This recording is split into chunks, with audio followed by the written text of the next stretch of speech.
주 예수님의 은혜가 함께 하시기를 바랍니다. 이 시간 하나님께 예배하실 때 삼위일체 하나님께서 여러분과 함께 하실 것입니다. 하나님께서 복 주시고 또 위로와 평강을 주실 것입니다. 우리 이 믿음 가지고 하나님께 예배합시다. 먼저 사도신경으로 우리의 신앙을 고백하겠습니다. 나는 전능하신 아버지 하나님 천지의 창조주를 믿습니다. 나는 그의 유일하신 아들 우리 주 예수 그리스도를 믿습니다. 그는 성령으로 잉태되어 동정녀 마리아에게서 나시고 본디오 빌라도에게 고난을 받아 십자가에 못 박혀 죽으시고 장사된 지 사흘 만에 죽은 자 가운데서 다시 살아나셨으며 하늘에 오르시어 전능하신 아버지 하나님 우편에 앉아 계시다가 거기로부터 살아있는 자와 죽은 자를 심판하러 오십니다.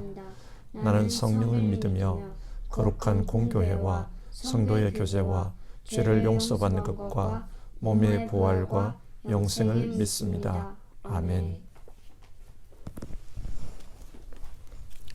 오늘 함께 살펴보실 성경 말씀은 마태복음 25장 1절부터 13절까지입니다.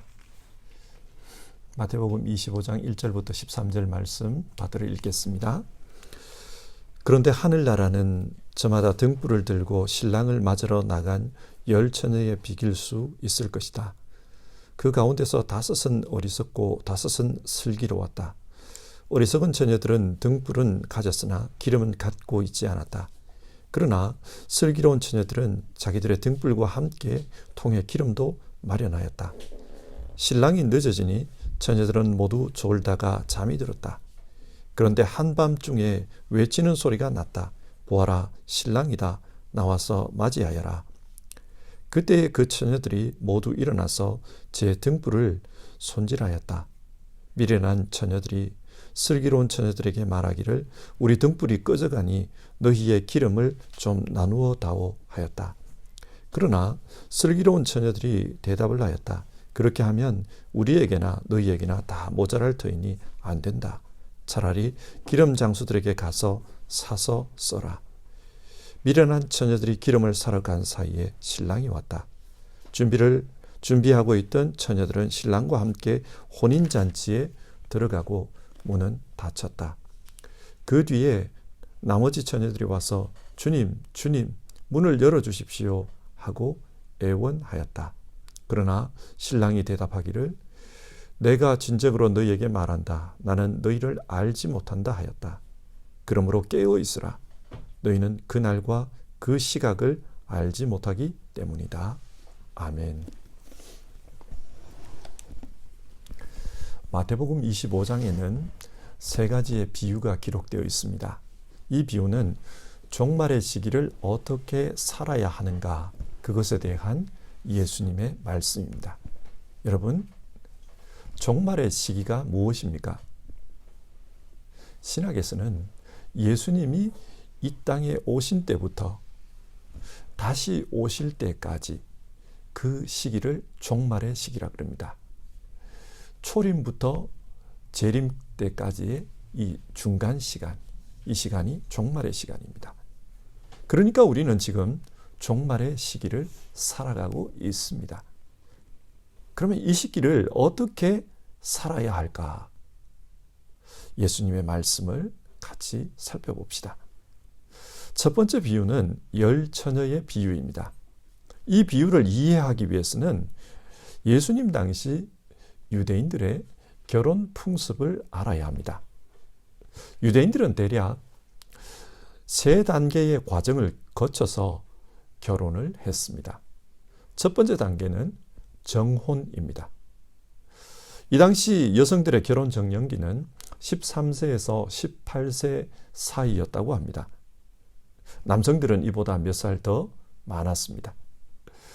그러나 신부가 13살이면 아직 너무 어려요. 무엇을 잘 모릅니다. 그래서 양가 부모님이 이 결혼에 개입합니다. 양가 부모님이 결혼에 대해서 상의하고 그것이 합의가 되면 정혼식을 했습니다. 정혼식은 이제 두 사람이 법적으로 부부가 된 것을 의미합니다. 그러나 아직 잠자리를 같이 할 수는 없습니다. 신랑은 정혼 예식이 끝난 후에 신부에게 내가 준비가 끝나면 다시 데리러 오겠다. 그것을 약속하고 자기 집으로 돌아갑니다. 이것이 첫 번째 단계예요. 그리고 결혼의 두 번째 단계는 준비 과정입니다. 준비 과정에서는 앞으로 두 사람이 결혼해서 살아가는데 필요한 여러 가지를 준비하는 것입니다. 이 기간이 약 1년 정도였다고 하는데 살 집과 가구 이런 것을 준비했습니다. 이 준비는 신랑 아버지의 주도하에 이루어지는데 모든 준비가 끝나면 그 아버지가 신랑에게 너는 가서 신부를 데려오너라 그렇게 명령합니다. 그리고 결혼의 세 번째 단계는 혼인 잔치입니다. 신랑이 이제 신부를 데리러 갑니다. 이때 신랑의 들러리들은 뿔나파를 불면서 신랑이 신부 집에 왔다는 것을 알립니다. 그러면 신부는 그 소리를 듣고 치장을 하게 되고 신부의 들러리들은 나가서 신랑을 영접합니다. 신부가 치장이 다 끝나면 이제 신랑은 그 신부를 데리고 자기 집으로 가서 결혼 잔치를 하게 됩니다. 이 잔치는 약 일주일 정도 계속되었는데 이때 두 사람은 합방을 하게 됩니다. 자, 이런 배경 지식을 가지고 오늘 본문을 같이 한번 보십시다. 여러분, 오늘 본문에서 신랑이 누구를 가리키는 것 같습니까? 신랑은 예수님입니다. 예수님을 가리킵니다. 자, 보십시오. 예수님은 이 땅에 인간을 구원하기 위해서 오셨습니다. 초림이죠. 그러면 초림하신 예수님은 이 땅에서 어떤 일을 하셨습니까? 정혼에 해당되는 그런 일을 하셨습니다. 정혼은 신랑과 신부가 법적으로 하나 되는 것이라고 했습니다. 신학적으로 말하면 분트, 언약 관계를 맺는 겁니다. 예수님은 초림을 통해 하나님과 우리가 하나 되도록 십자가로 죄 문제를 해결하셨습니다. 하나님과 우리 사이에 막힌 담을 허무신 겁니다. 이것은 구원 사건입니다.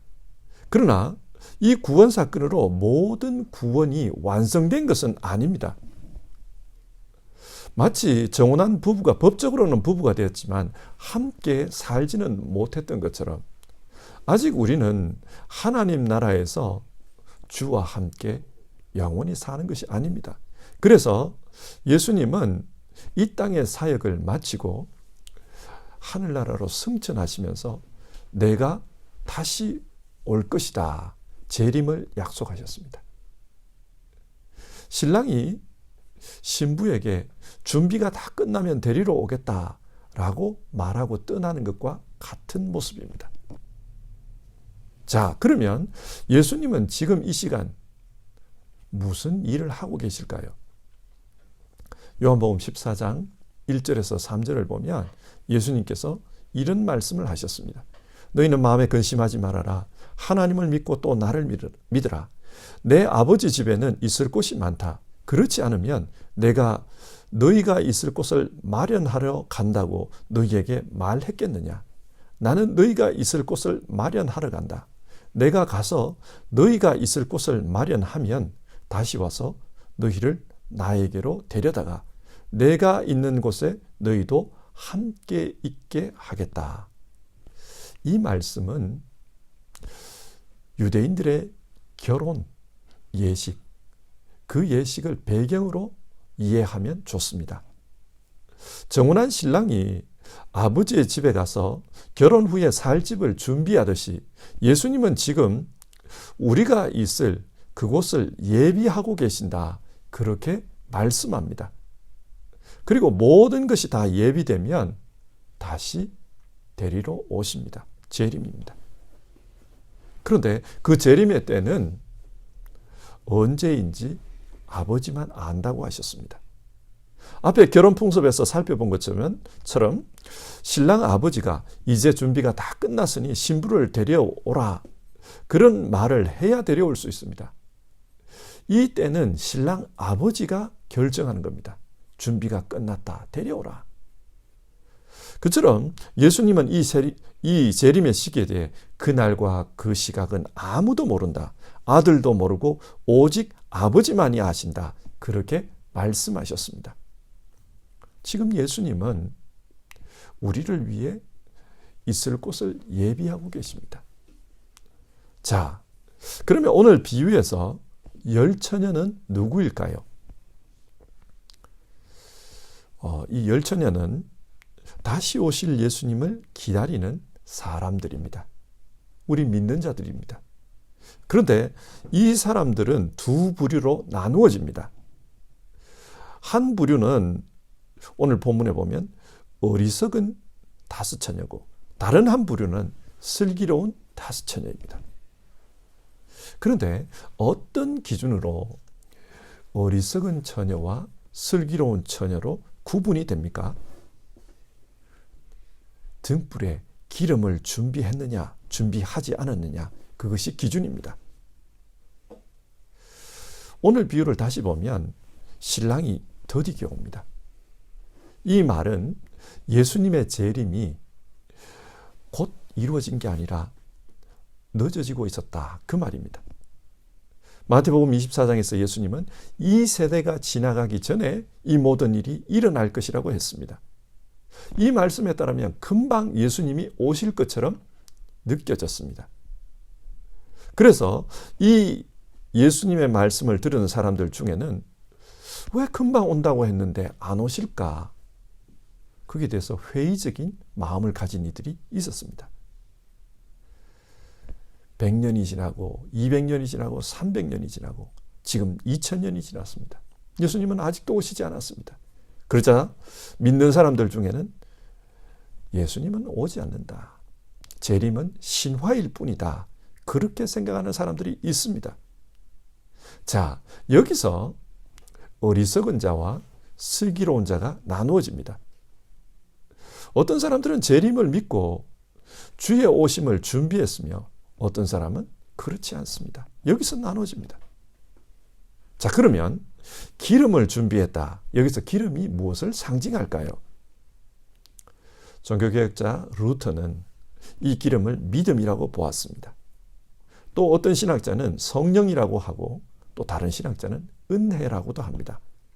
기름이 무엇인가에 대해서는 다양한 해석이 있습니다. 그러나 오늘 비유에서는 기름이 무엇이냐, 그게 중요한 것이 아니고 주님의 재림을 준비하고 있었느냐, 있지 않았느냐, 그 태도가 더 중요합니다.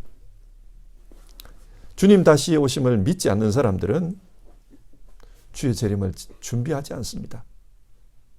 이 땅의 삶이 전부라고 생각합니다. 그래서 이 땅에서 즐겁게 살고 또 하고 싶은 것 다 해서 나중에 죽을 때 나는 더 이상 이 땅에서는 소원이 없다.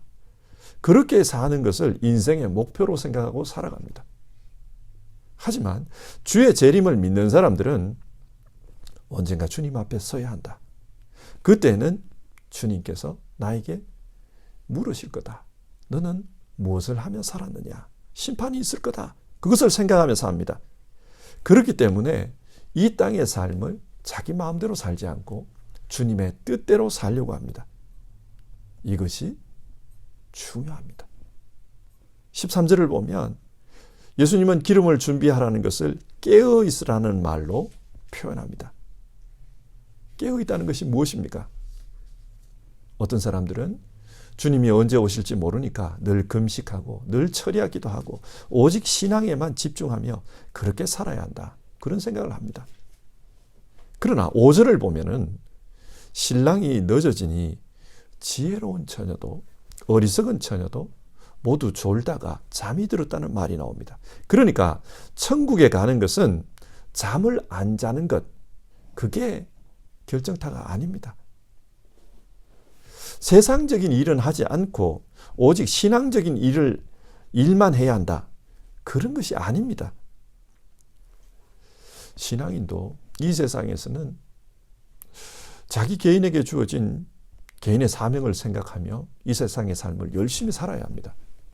가정도 잘 돌봐야 합니다. 사회에서 맡은 직무도 열심히 행해야 합니다. 이런 것은 하지 않고 그저 기도만 하는 것, 하나님은 그것을 기뻐하지 않습니다. 가정을 돌보지 않고 신앙만 하는 것, 그런 걸 기뻐하지 않습니다. 깨어있는 것이란 세상에서 일상적인 일을 하며 살더라도 주님이 다시 오실 것이라는 것을 믿고 그렇게 사는 삶입니다. 그리고 주님이 다시 오시면 주님의 심판대 앞에 서야 한다. 그때 나는 어떤 모습으로 주님을 맞이할 것인가, 그것을 생각하며 사는 것, 그것이 깨어있는 사람입니다. 비교해서 한번 생각해 보겠습니다. 옛날 조선시대에는 한국에서 태어나 한국에서만 살다가 그렇게 죽는 사람들이 많았을 것입니다. 이런 분들은 자기 인생을 결정할 때 자기가 살아온 경험, 또 자기가 보고 듣고 했던 그 한국의 관습, 그것만 가지고 결정을 했을 것입니다. 한국이 전부인 줄 아는 거죠. 그러나 오늘 우리의 입장에서 보면 우물한 개구리로 산 것입니다. 그런데 그 시절에도 중국이나 일본에 사절단으로 갔다 온 분들이 있습니다. 이런 분들은 세상이 바뀌고 있다, 세상이 어떻게 돌아가고 있다, 그런 걸 압니다. 그리고 그곳에서 중국보다 더 큰 세상이 있다는 것, 유럽이 있다는 것, 이런 걸 들었어요. 그래서 거기에 관한 책들을 구해가지고 공부를 하곤 했습니다. 우리는 이런 사람을 깬 사람이라고 말합니다. 그렇습니다. 이 땅의 삶밖에 모르고 사는 사람, 그래서 이 땅의 삶만을 가지고 자기 인생을 경영하는 사람, 그런 사람은 우물한 개구리에 해당됩니다. 하지만 주님을 믿고 영생의 삶을 사는 사람, 그래서 그 영생의 삶을 살다 보니 죽음 이후에도 계속되는 영원한 하나님 나라가 있다는 것을 알고 살아가는 사람은 깨어있는 사람입니다. 이 사람들은 영원한 세계의 기준을 맞춰서 삶을 살아갑니다. 주께서 우리에게 부탁한 것들을 생각하면서 그렇게 살아갑니다. 이것이 깨어있는 것입니다. 그런데 오늘 본문 11절과 12절을 읽다 보면 좀 질문이 생겨요. 미련한 5 처녀가 조금 늦었지만 기름을 채워가지고 다시 돌아왔습니다. 그리고 문을 열어달라고 문을 두드립니다. 그런데 주님께서 문을 열어주지를 않아요. 나는 너희를 모른다, 이런 말을 해요. 이게 이해가 잘 안 돼요. 잃어버린 한 마리 양을 찾기 위해 모든 수고를 아끼지 않는 그분이 왜 기름을 준비하고 다시 온 사람들에게 나는 너희를 알지 못한다 그러면서 문전박대를 하는 것일까요? 우리는 이 비유의 핵심을 알아야 합니다. 주님이 지금 말씀하시는 것은 재림 때에는 2번의 기회가 없다는 것을 말하고 있습니다. 재림 때에는 그게 마지막입니다. 그렇기 때문에 재림을 준비하는 사람은 기회가 한 번밖에 없다, 이것을 생각하고 자기 인생을 사는 게 중요하다는 말입니다. 오늘 말씀을 정리해 봅시다. 여러분, 예수님께서는 이 비유를 통해 종말의 때를 살아가는 우리에게 어떻게 살라고 교훈하십니까? 첫 번째로 믿음으로 살라고 합니다. 그런데 그 믿음은 현재가 중요하다는 것을 교훈하고 있습니다. 미련한 5 처녀도 처음에는 신랑을 기다렸습니다. 그들의 등불에도 기름이 채워져 있었습니다. 그러나 시간이 흐르면서 그 기름은 사라졌습니다. 그래서 주님이 왔을 때에는 등불에 기름이 없습니다. 무슨 말입니까? 이 사람들의 신앙은 과거형입니다. 과거에는 좋았습니다. 은혜도 있었습니다. 그런데 현재는 어떻습니까? 이처럼 우리의 믿음이 나도 옛날에는 열심히 교회 다녔다. 나도 옛날에는 뜨거웠다. 나도 옛날에는 많은 은혜를 받았다. 옛날 이야기를 하면 안 됩니다. 우리의 신앙이 과거형으로 머물러 있어서는 안 된다는 것을 오늘 성경이 말씀하고 있습니다. 사울 왕을 보십시오. 사울도 처음에는 하나님의 선택을 받고 하나님의 영이 임했습니다.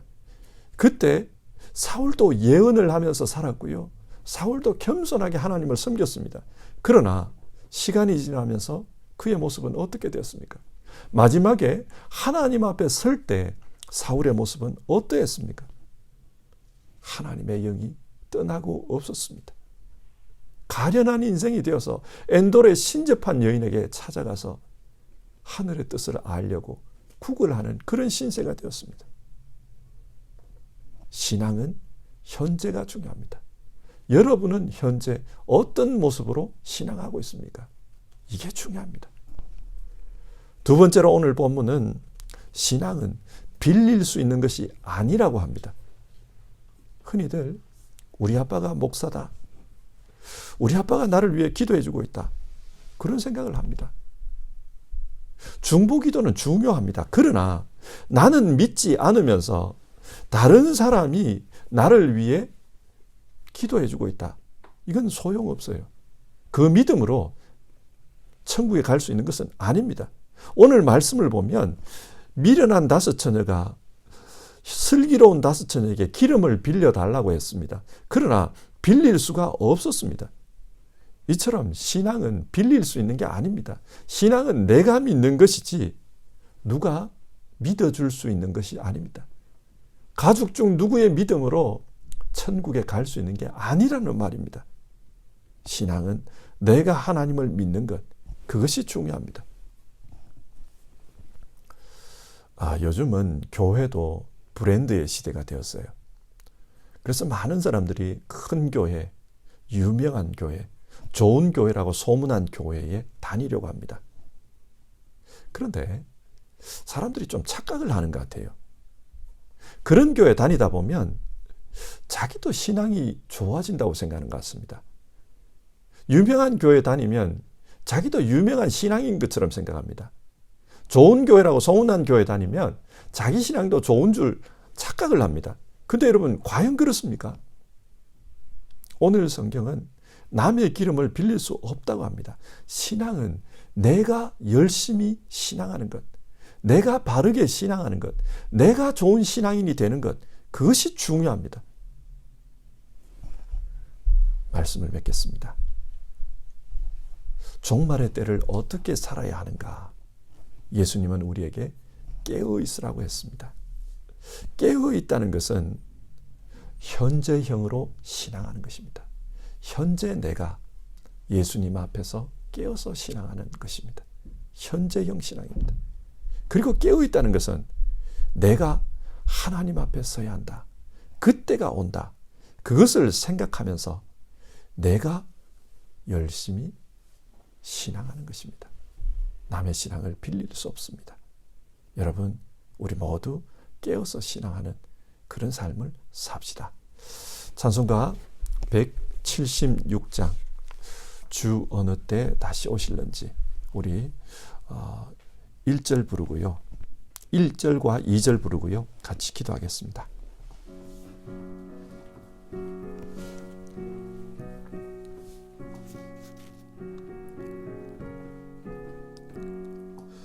주 어느 때 다시 오실는지 아는 이가 없으니 등 밝히고 너는 깨어 있어 주를 반겨 맞으라. 주 안에서 우리 몸과 마음이 깨끗하게 되어서 주 예수님 다시 오실 때에 모두 기쁨으로 맞으라. 주 오늘에 다시 오신다면 부끄러움 없을까? 잘하였다 주님 칭찬하며 우리 맞아 주실까. 주 안에서 우리 몸과 마음이 깨끗하게 되어서 주 예수님 다시 오실 때에 모두 기쁨으로 맞으라. 우리 같이 기도하겠습니다. 오늘 말씀을 생각하면서 기도합시다. 예수님은 우리에게 종말의 때는 깨어서 살아야 한다, 그렇게 말씀하셨습니다. 깨어 있다는 것은 지금 내 신앙의 현재형을 살피는 신앙입니다. 지금 내가 어떤 신앙인가, 그것이 중요합니다. 또 깨어 있다는 것은 내가 하나님을 열심히 믿고 있냐, 그게 중요합니다. 내가 하나님 앞에 서야 한다는 것을 기억하고 그것을 기억하고 살아가는 것, 그게 중요합니다. 여러분, 오늘 이 제목 가지고 같이 기도합시다. 주님, 깨어있는 신앙으로 살고자 노력하겠습니다. 나를 도와주십시오. 주님, 도와주십시오. 우리 같이 기도하겠습니다.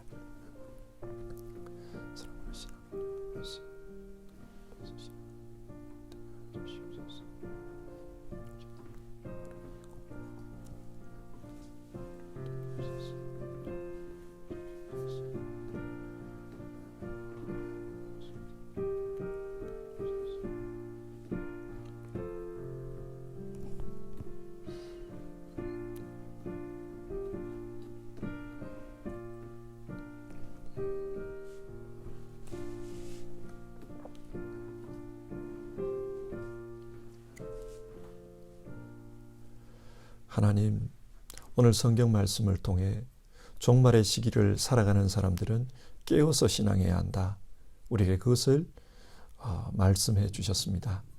깨어서 신앙한다는 것은 내 신앙의 현재 상태가 어떤지 그것을 살피며 지금 현재 믿음으로 사는 것, 지금 현재 은혜 가운데 사는 것, 지금 현재 성령 충만하게 사는 것, 그것이 중요하다, 우리가 그렇게 말씀 나눴습니다. 그리고 깨어서 신앙한다는 것은 우리 가족 중에 누가 열심히 교회 다닌다, 누가 나를 위해서 중보기도 해준다, 그것이 아니라 내가 하나님 앞에서 열심히 신앙하는 것, 내가 하나님께 열심히 기도하는 것, 내 신앙, 그것이 중요하다, 우리가 그렇게 말씀 나눴습니다. 신앙은 빌려줄 수 있는 것도 아니고 빌릴 수 있는 것도 아니다, 우리가 그것을 기억하고 주님 앞에서 바르게 그리고 열심히 신앙하는 우리 모두 되게 하옵소서. 우리 성도님들 한 분 한 분 다 깨어서 신앙하는 사람들 다 되게 하시고 주님 앞에서 늘 그 마음이 깨어있게 하여 주시옵소서.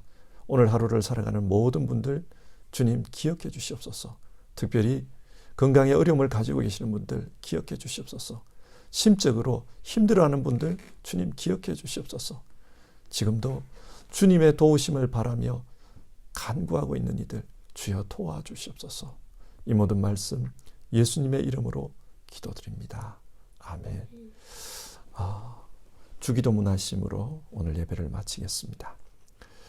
하늘에 계신 우리 아버지, 아버지의 이름을 거룩하게 하시며 아버지의 나라가 오게 하시며 아버지의 뜻이 하늘에서와 같이 땅에서도 이루어지게 하소서.